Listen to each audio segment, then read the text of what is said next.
Hi friends, welcome to technical video.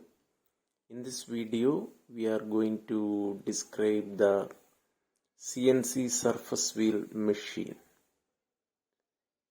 Usually this machine is used to turn the wheel into correct diameter. Here you can see that the wheels are holding by the lathe machine.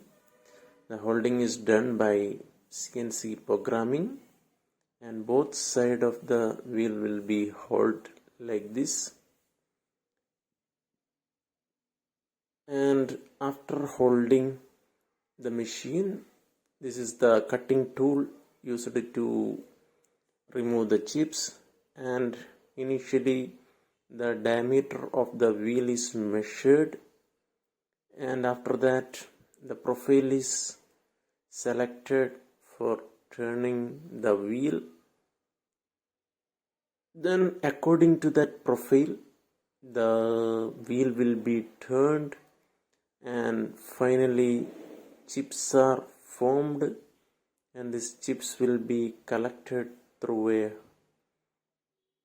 arrangement, and the wheel will be finally set into the correct